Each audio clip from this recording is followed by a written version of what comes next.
This next session is a book launch by Dr. Vanessa Russ. Again, I will introduce Professor Marcia Langton. For those of you who were not here in the morning, I'll recap Professor Langton's bio. She's an Aboriginal woman of Iman descent, an anthropologist and a geographer with a strong research track record on Aboriginal alcohol use and harms, family violence, Aboriginal land tenure, management of environments and native title, aspects of Aboriginal culture, art and performance, and the shift to modernity. Professor Langton has held the Foundation Chair of Australian Indigenous Studies at the University of Melbourne since the year 2000 and was appointed Associate Provost in 2017. Professor Langton is also a Fellow of the Academy of Social Sciences, a Fellow of Trinity College, and an Honorary Fellow of Emmanuel College at the University of Queensland. There's not much that Marcia hasn't contributed to in the lives of Aboriginal people on this continent, and we owe her a deep debt of gratitude. So I'll hand over to Marcia, who'll introduce the book, and Vanessa and Ian. Thank you, Michael Sean. It is my very great pleasure to introduce to you today on the International Day of the World's Indigenous Peoples, Dr. Vanessa Russ and Professor Ian McLean.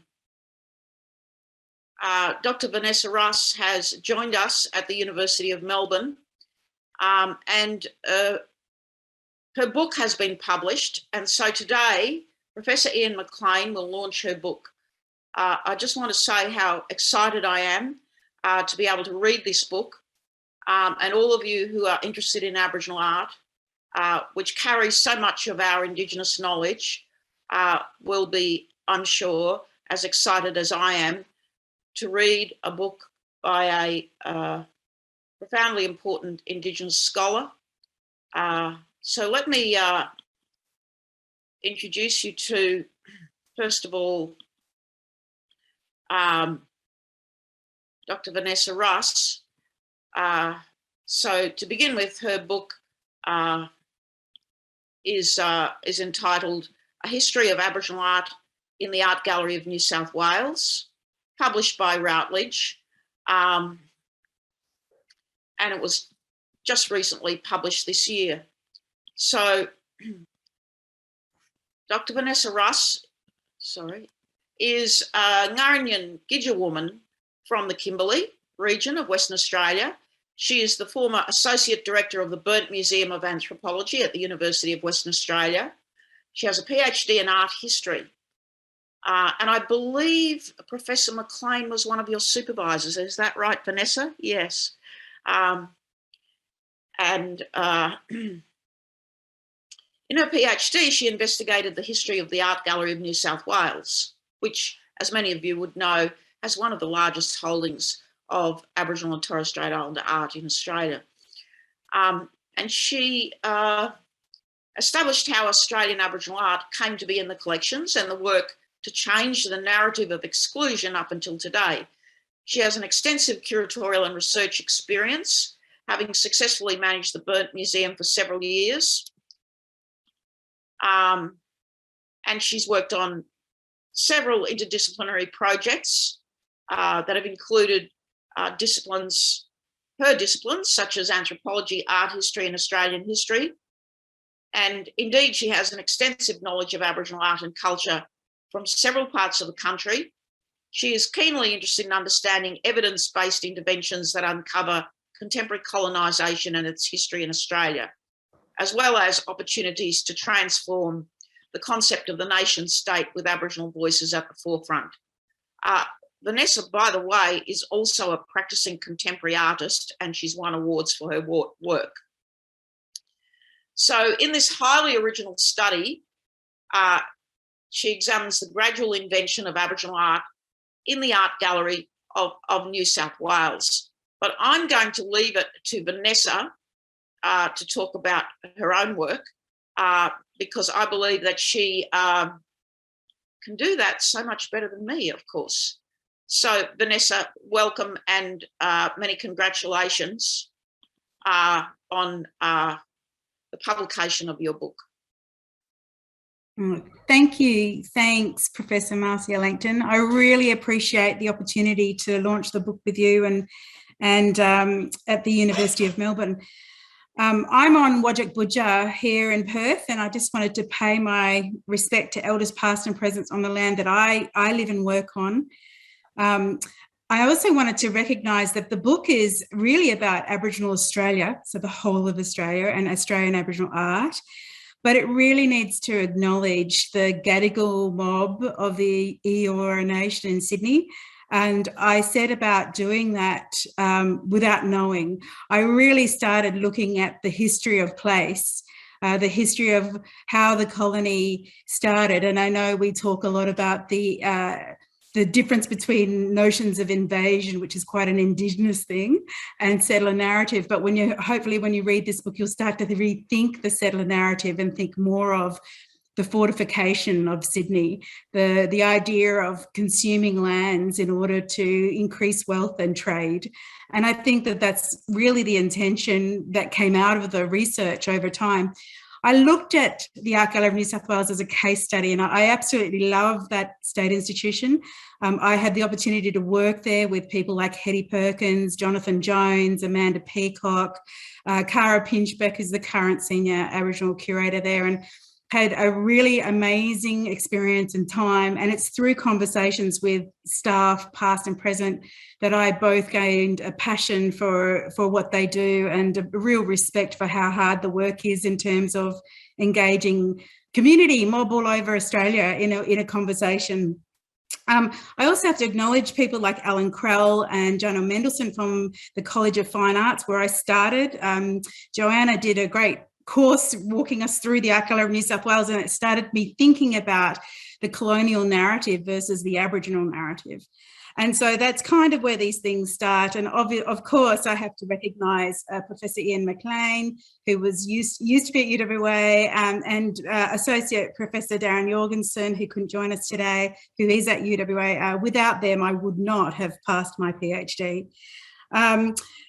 The belly of the book is about the idea of inclusion and exclusion. And I think we need to look at the debates in Europe around the inclusion of, say, Asian art to kind of get a framing for it.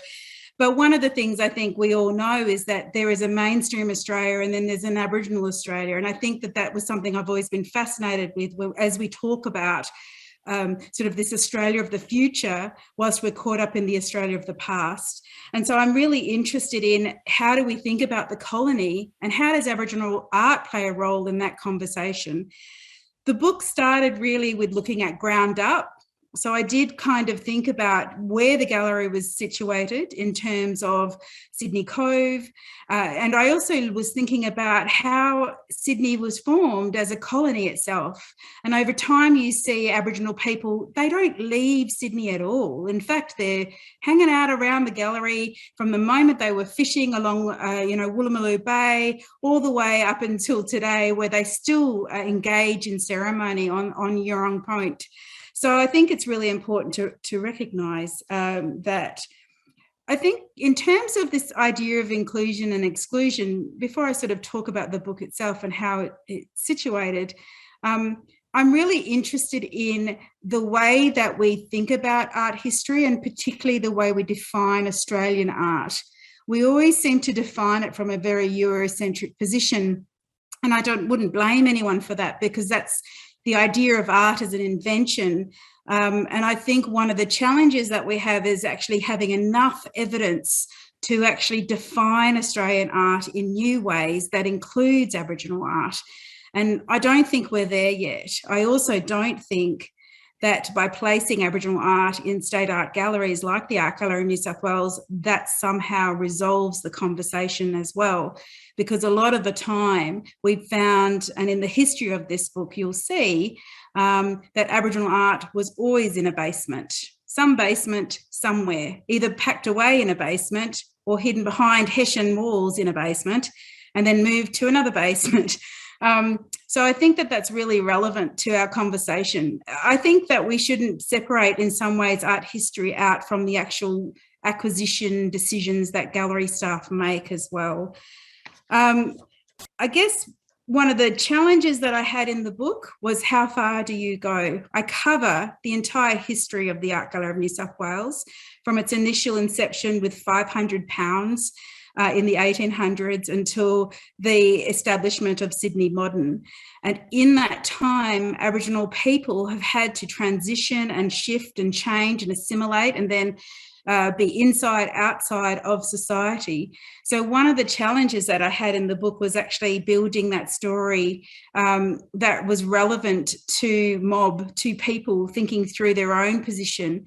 And what I found was that really it was the external political pressures that made change for the community in terms of bringing Aboriginal art into the gallery. So we could talk about the war in post-1945, when conversations around acquisitions of Aboriginal art included the acquisition of most state institutions of works from places like Hermannsburg.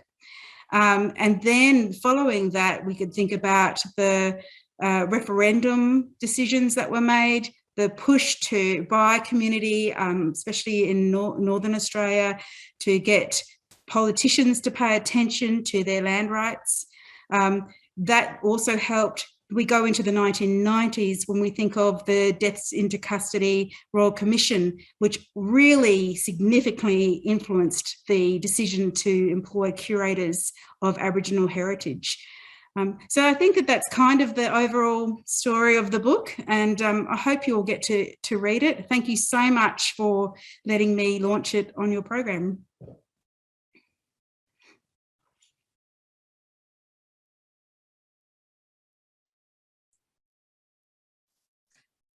So I think, Marcia, is Ian here?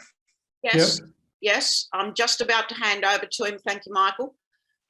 So Ian McLean, who is joining us, is the Hugh Ramsay Chair of Australian Art History at the University of Melbourne.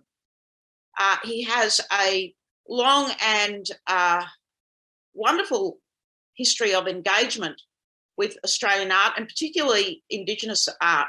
So to keep this short so that he has an opportunity to speak to Vanessa's book, I'll just mention briefly that his own books include Indigenous Archives, The Making and Unmaking of Aboriginal Art with Darren Jorgensen, Rattling Spears, A History of Indigenous Australian Art, Double Desire, Transculturation and Indigenous Art, How Aborigines Invented the Idea of Contemporary Art, and so much more, anthologies, journals, special editions and so on.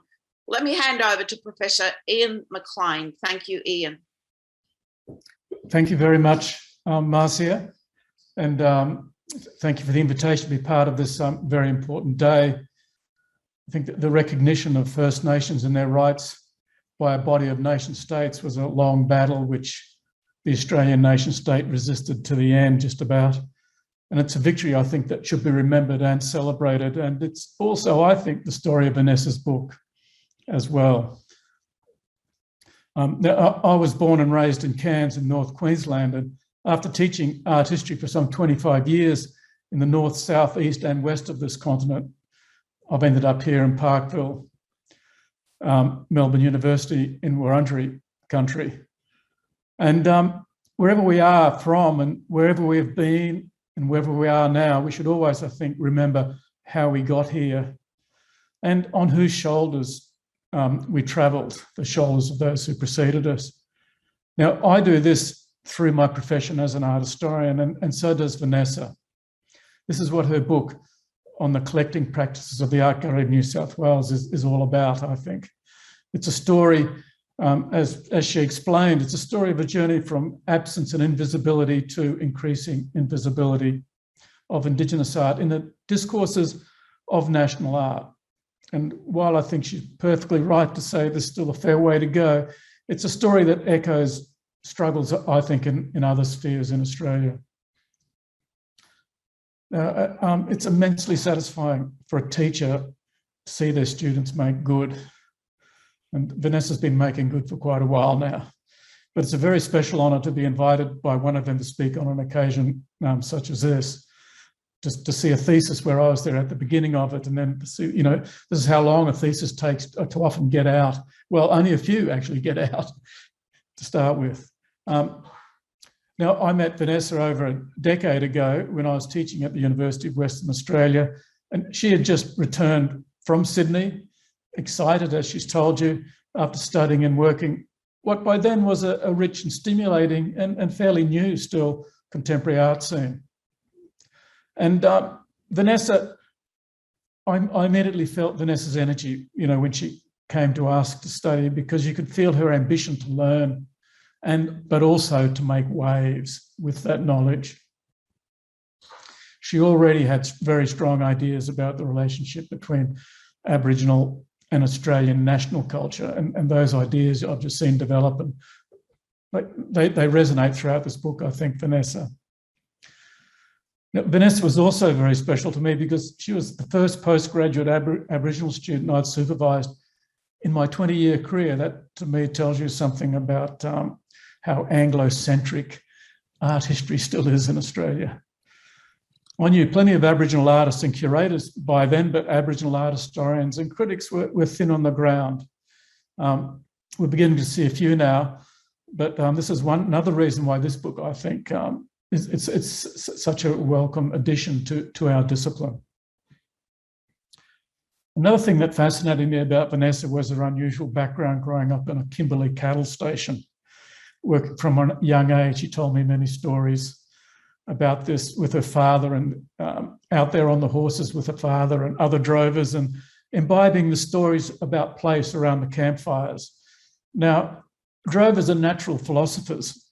Working with the animals in the country under the stars makes you think about the meaning of it all and the place in it. And I'm sure as you heard Vanessa speak, you would have picked up on this philosophical edge in her talk, in her attraction to art theory and ideas, and to the idea of art itself as it has manifested in many cultures. Vanessa's deeply interested not just in Aboriginal art or even Australian national art, but Asian art and art from other places. And she's especially, I think, interested in how the way art is manifested in other cultures resonates and builds bridges between them. And that, again, is what this book is about. It's about a particular bridge being built between two very antagonistic cultures. So it's with great pleasure I launched Vanessa's very, I should say, thoughtful book. It is an extremely thoughtful book with lots of ideas which have a long way to go. A history of Aboriginal art in the Art Gallery of New South Wales is also a history of Aboriginal art, I think, in all of the national art galleries in Australia. Now, it's hot off the press, and she should be here to sign it, but she's not. So what can I say other than go out and buy it anyway? And keep on pushing, Vanessa, and congratulations. We should all give her a clap, even though we can't hear each other clap. Thank you. Thanks. I guess we should do the thumbs up sign, shouldn't we, and the clap sign. Yeah. So thank you, Marcia. Microphone, Marcia. Thank you so much, Ian. Thank you, Vanessa. This wonderful book is available at Taylor and Francis Books, or you can order it at your favourite bookshop. And you know where I'll be going, here and now. So congratulations. Thank you. Thanks, Marcia. Thanks, Ian.